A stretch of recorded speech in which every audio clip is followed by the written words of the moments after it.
வணக்கம். பொள்ளாச்சியிலிருந்து மரகத மீனாட்சி ராஜா. திருச்சி சிவா அவர்கள் பாராளுமன்றத்தில் வ.உ.சி.யுடைய பெயர் வட இந்தியாவில் இல்லை என்று மிகவும் வருத்தப்பட்டிருக்கிறார்.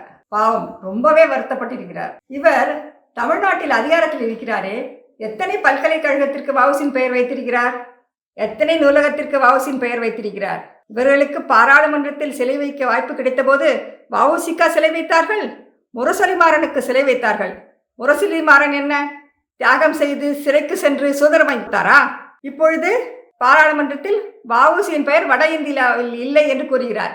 முதலில் தெரிந்து கொள்ளுங்கள், வ.உ.சி.யின் பெயர் வட இந்தியாவில் இல்லாத காரணம் அவர் தென்னிந்தியர் என்பதால் அல்ல, அவர் காந்திஜிக்கு சால்ரா தட்டவில்லை என்பதுதான்.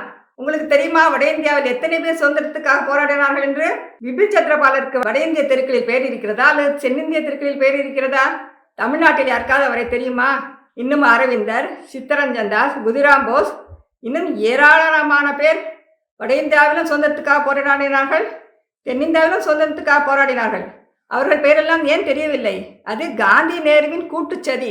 என்னமோ சுதந்திரத்தையே இவர்கள் இருவரும் தான் வாங்கி கொடுத்தது போல எல்லா பக்கங்களிலும் இவர்கள் பெயர் இருக்கிறது.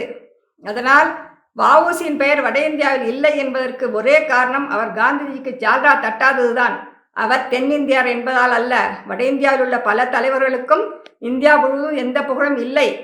அது மட்டுமல்ல, இத்தனை ஆண்டுகள் ஆட்சியில் இருந்த திமுக வ.உ.சி.க்கு எவ்வளவோ செய்திருக்கலாம். வ.உ.சி. எழுதிய மெய்யரத்தை பாடமாக வைக்க சொல்லி நான் 10 ஆண்டுகளாக கேட்டுக்கொண்டிருக்கிறேன்.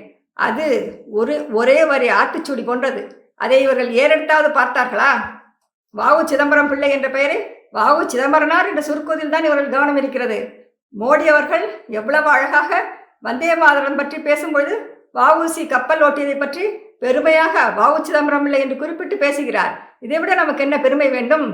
காங்கிரசும் திமுகவும் வ.உ.சி.யை மற்றும் பல தலைவர்களை முடக்குவதில் மிகவும் அக்கறையுடன் செயல்பட்டார்கள். இப்பொழுது வேஷம் போட்டுக்கொண்டிருக்கிறார்கள். அதனால் இதை நான் வன்மையாக கண்டிக்கிறேன்.